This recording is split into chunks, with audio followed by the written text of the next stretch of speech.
जय हिंद साथियों। सबसे पहले तो आपको दीपावली की शुभकामनाएं, हार्दिक शुभकामनाएं। इस पावन पर्व पर साथियों आपके जीवन में सारी सुख, समृद्धि और सारी खुशियों के अनगिनत दीप जलें। माँ लक्ष्मी का आशीर्वाद साथियों आपके घर परिवार पे सदा बने रहे और आपकी नई सफलताओं का प्रकाश हर जगह फैले। इसी शुभकामना के साथ हम लोग शुरुआत करते हैं 31 अक्टूबर 2024 के डेली करंट अफेयर्स के एनालिसिस की। ई श्रम वन स्टॉप सोल्यूशन लॉन्च किया गया है, तो आपको याद रखना है इसका नाम ई श्रम है, जो कि एक वन स्टॉप सोल्यूशन है। जिसमें क्या होगा, जिसमें जो सरकार की तरफ से सोशल सिक्योरिटी स्कीम्स होती हैं अनऑर्गेनाइज वर्कर्स के लिए, उनको एक इंटीग्रेटेड वन स्टॉप सोल्यूशन या इंटीग्रेटेड पोर्टल मिलेगा, इंटीग्रेटेड एक ऐप मिल जाएगा। तो ये आपको याद रखना है, इसका नाम ई श्रम नाम है। ठीक है, ई श्रम नाम है और ई श्रम का तो ये ऐप है। पोर्टल इसका लॉन्च किया गया था 2021 में, ये भी याद रखिएगा। और इसका रजिस्ट्रेशन लगभग 30 करोड़ वर्कर्स ने रजिस्टर किया है ई श्रम में। ठीक है, ई श्रम के वेब पोर्टल में 30 करोड़ वर्कर्स ने रजिस्टर किया है। ये किसको केटर करता है, ये याद रखिएगा, अनऑर्गेनाइज्ड वर्कर्स को केटर करता है। तो ये नेशनल डेटाबेस है अनऑर्गेनाइज्ड वर्कर्स का।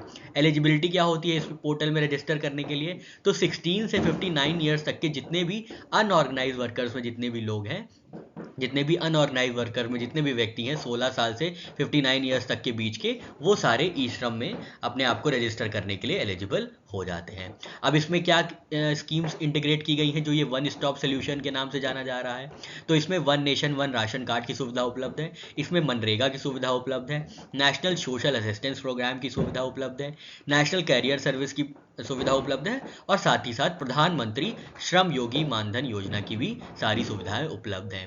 और कई सुविधाओं को लेकर सरकार अब इस पे मुहिम जारी की है और सरकार अब और नई जो भी सुविधाएं हैं, जो भी नए स्कीम्स आ रही उनको जोड़ने का इसमें प्रयास करेगी। तो आपको याद रखना है ई श्रम जो है वो अनऑर्गेनाइज वर्कर्स के लिए वन स्टॉप सोल्यूशन है।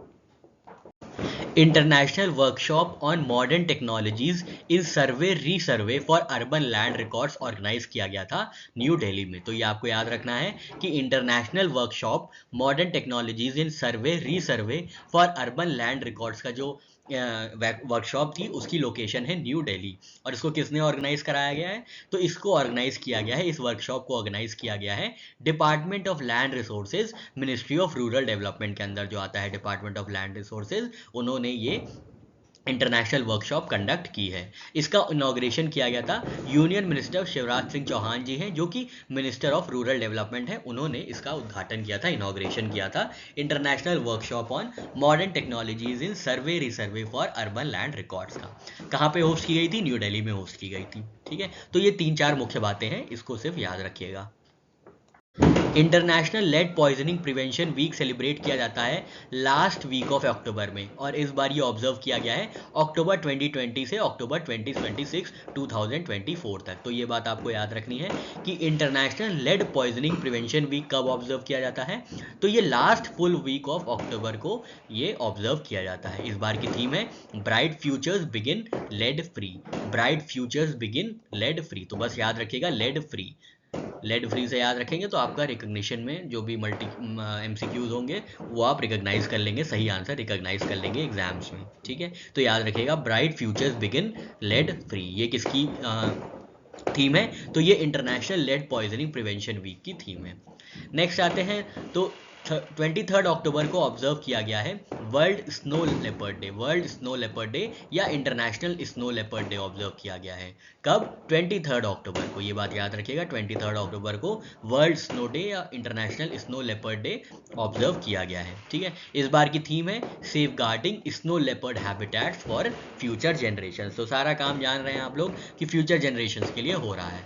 तो ये इसकी थीम क्या है इस बार की, safeguarding snow leopard habitats for future generations. ठीक है, तो ये बात याद रखिएगा, safeguarding snow leopard habitats for future generations इस बार की थीम है वर्ल्ड स्नो लेपर्ड डे या इंटरनेशनल स्नो लेपर्ड डे की।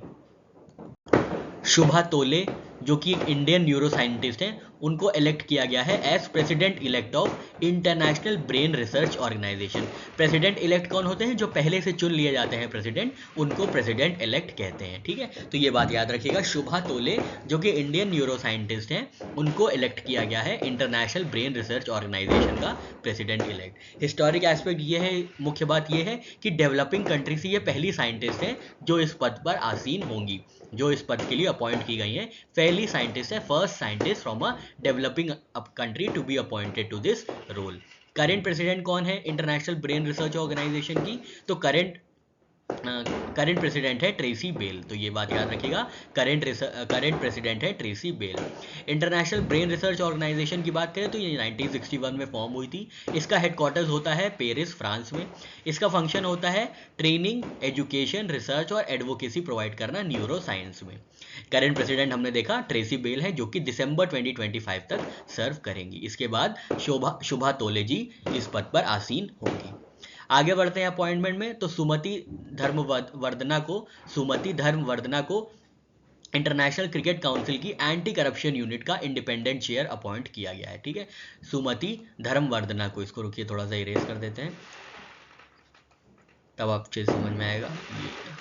हाँ, ये सुमति धर्मवर्धना को क्या किया गया है? अपॉइंट किया गया है as independent chair of ICC international cricket council anti corruption unit. तो एंटी करप्शन यूनिट, आईसीसी की जो यूनिट है एंटी करप्शन यूनिट, उस पद पे आसीन होंगी सुमति धर्मवर्धना। ठीक है, ये किसको सक्सीड करेंगे? तो ये सक्सीड करेंगे सर रॉनी फ्लैगनन को सक्सीड करेंगी सुमति धर्मवर्धना।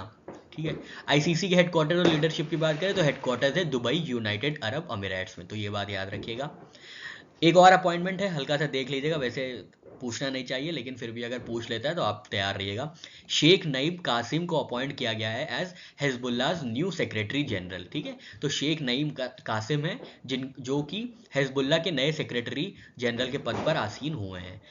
ये क्यों आए हैं? क्योंकि जो फॉर्मर चीफ थे हसन नजरल्ला, उनको इसराइल ने मार गिराया था 27 सितंबर 2024 को। तो हल्का सा याद रखिएगा कि हिजबुल्लाह के नए सेक्रेटरी जनरल बने हैं शेख नईम कासिम।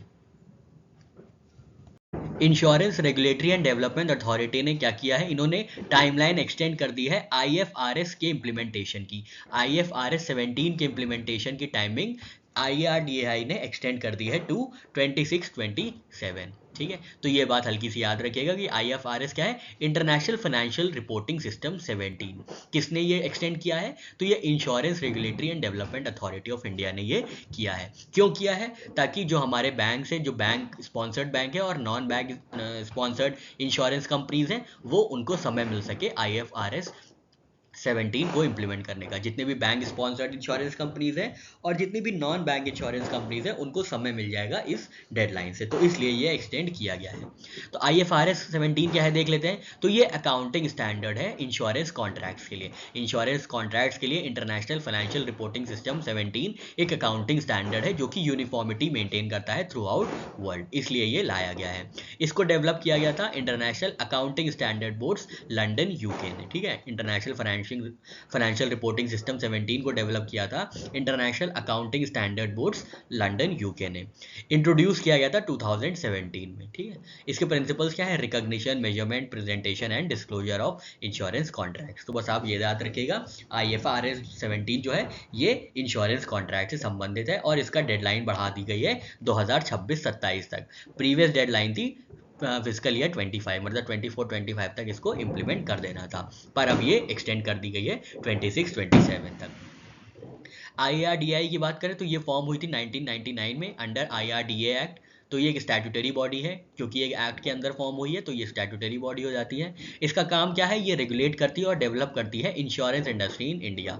जो भी इंश्योरेंस इंडस्ट्री है इंडिया में, उसको रेगुलेट करती है, प्रोटेक्ट करती है, डेवलप करती है IRDAI। ठीक है, गवर्निंग मिनिस्ट्री कौन है इसकी? तो मिनिस्ट्री ऑफ फाइनेंस के अंदर IRDAI आती है। करेंट चेयरमैन है इसके देवाशीष पांडा जी, और इसका हेडक्वार्टर्स है हैदराबाद, तेलंगाना। ये बात याद रखिएगा, मुंबई से लोग कंफ्यूज हो जाते हैं। ठीक है, तो इसका हेडक्वार्टर्स मुंबई नहीं है, इसका हेडक्वार्टर्स हैदराबाद, तेलंगाना है, insurance regulatory and development authority of India का। जस्टिस KS पुट्टास्वामी का निधन हो गया है। अगर आपने करंट अफेयर्स फॉलो किया होगा या आप जानते होंगे, तो ये राइट टू प्रिवेसी इन्हीं की वजह से आई थी। इन्होंने ही right to privacy to be recognised as fundamental right के लिए सुप्रीम कोर्ट में अपील की थी। तो ये बात आप याद रखिएगा। जस्टिस के एस पुट्टास्वामी किससे संबंधित हैं? ये privacy as fundamental right under article 21 of the constitution से संबंधित है। ठीक है, तो इनका निधन हो गया है। ये 98 साल के थे और ये कर्नाटका में जन्मे थे। ठीक है, ये रिटायर्ड जस्टिस हैं, justice K S Puttaswamy. Date of passing है इनकी 30 अक्टूबर 2024। तो ये बात आप याद रखिएगा कि अगस्त 2017 में एक रिजल्ट आया था, एक सुप्रीम कोर्ट का जजमेंट आया था जिसमें रिकॉग्नाइज किया गया था privacy as fundamental right under article 21 of the constitution. और ये इस चीज़ के लिए दाखिल किया, तो पिटिशन दाखिल की थी जस्टिस के एस पुट्टास्वामी ने। इसीलिए privacy as a fundamental right के जजमेंट को भी पुट्टास्वामी जजमेंट के नाम से भी जाना जाता है। ठीक है, फ्रांसिस फोर्ड कप्पोला को 50th American film institute life time achievement award से सम्मानित किया गया है। तो आपको याद रखना है, फ्रांसिस फोर्ड कप्पोला जो कई बेहतरीन फिल्मों में जैसे गॉडफादर है, इन सब फिल्मों में उन्होंने अपना किरदार निभाया है। इनको 50th American film institute life time achievement award से सम्मानित किया जा रहा है। तो बस एक बात यही याद रखिएगा कि फ्रांसिस फोर्ड कप्पोला को 50th American film institute life time achievement award से सम्मानित किया जा रहा है। नेक्स्ट अवार्ड देखते हैं अपना। तो ऑल इंडिया फुटबॉल फेडरेशन ने रिसीव किया है AFC president recognition award for grass root football silver medal. ठीक है, तो ये याद रखेगा, ऑल इंडिया फुटबॉल फेडरेशन को सिल्वर मेडल प्राप्त हुआ है फॉर ग्रास रूट फुटबॉल। ठीक है, ग्रास रूट फुटबॉल को सपोर्ट करने के लिए, इनको बढ़ावा देने के लिए, एनहांस करने के लिए ऑल इंडिया फुटबॉल फेडरेशन को सिल्वर मेडल मिला है। इससे पहले ऑल इंडिया फुटबॉल फेडरेशन के पास ब्रोंज मेडल था, पर ऑल इंडिया फेडरेशन ने खूब काम किया, खेलो इंडिया गेम्स ऐसे कर करके काफ़ी इन्होंने इनिशिएटिव्स लॉन्च किए थे जिससे ग्रास रूट फुटबॉल को बहुत ज़्यादा प्रमोशन मिला था, जिसकी वजह से इन्हें सिल्वर मिला है। ये इनको साउथ कोरिया में दिया गया है। ठीक है, तो एएफसी के प्रेसिडेंट रिकॉग्नाइज किए हैं grass root football silver award to All India Football Federation, and this got upgraded from bronze to silver level, recognizing All India Football Federation commitment to sustainable grassroots development with strong partnerships with local organizations। ठीक है, तो ये बात याद रखिएगा। लाहौर को एक बार फिर से डिक्लेयर किया गया है as world most polluted city by air quality index. तो एयर क्वालिटी इंडेक्स में लाहौर फिर से एक बार सबसे पोल्यूटेड सिटी है दुनिया की, याद रखिएगा, रीचिंग द स्कोर ऑफ 708। ठीक है, तो बस इतना ही याद रखिएगा इनका स्कोर। बाकी दो PM 2.5 लेवल्स और हेल्थ रिस्क ये सब बस लिख दिया था आपके लिए, अगर आपका मन है पढ़ लीजिएगा। पर यहाँ पे मुद्दे वाली बात ये है, जो एग्जाम में इतना ही पूछा जाएगा कि कौन सी सिटी को वर्ल्ड मोस्ट पोल्यूटेड सिटी बोला गया है एयर क्वालिटी इंडेक्स द्वारा। तो याद रखना है लाहौर है। और एक कदम आगे बढ़ के अगर आपसे स्कोर पूछ लेता है तो आप स्कोर भी याद रखिएगा, 708 इनका एयर क्वालिटी इंडेक्स का स्कोर है।